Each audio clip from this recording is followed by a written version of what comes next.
அருள்மிகு தேவி கருமாரியம்மன் திருக்கோயிலில் இன்னைக்கு 504 பால் குடமானது எடுக்கப்பட்டது. பக்தர்கள் திரளாக கலந்துக்கிட்டாங்க. இன்னைக்கு சித்ரா பௌர்ணமி, அதுவும் வெள்ளிக்கிழமையில வரக்கூடிய சித்ரா பௌர்ணமிக்கு மிகுந்த பெருமை உண்டு.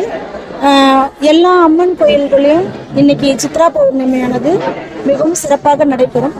நமது தேவி கருமாரியம்மன் திருக்கோயிலில் இந்த சித்ரா பௌர்ணமியானது பக்தர்களோட ஏற்பாட்டில் நிர்வாகமும் பக்தர்களும் சேர்ந்து சீக்கிரம் அம்பாளுக்கு கும்பாபிஷேகம் பண்ணணும் அப்படின்றதுக்காக, உலகத்தில் இருக்க எல்லாரும் நல்லா இருக்கணும் அப்படின்றதுக்காகவும் இந்த பால் குடம் எடுத்தோம்.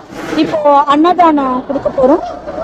இதை தேவி கருமாரியம்மனை ஆலயத்தில் பார்க்க முடியாதவங்க வீட்டில் இருந்து பார்த்தாலும் கருமாரின்னு ஒரு வார்த்தை சொன்னா கூட அம்பாளோட ஆசீர்வாதம் அவங்களுக்கு பூரணமாக கிடைக்கும்.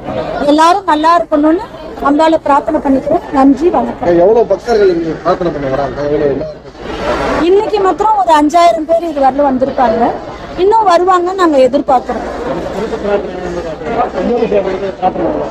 ஆமா, கும்பாபிஷேகம் நாங்க கும்பாபிஷேகத்துக்காக இங்க திருமண தடைகள், குழந்தை பேரு, வேலை வாய்ப்பு, வீடு கட்டுறது எல்லாமே சிறப்பு தான். கருமாரினாலே சிறப்பு தான். இங்க கருமாரி என்றாலே சிறப்பு தான். நாகரூபிணி, நாகதாரிணி, அருள்மிகு தேவி கருமாரியம்மன் எல்லாருக்கும் ஆசீர்வாதம் பண்ணுவாங்க. எல்லாரும் நல்லா இருப்பீங்க. நன்றி, வணக்கம். பிளே ஸ்டோர் மற்றும் ஆப் ஸ்டோரில் இருந்து பாலிமர் செயலியை QR கோடு மூலம் பதிவிறக்கம் செய்யுங்கள். செய்திகளை உடனுக்குடன் பெறுங்கள்.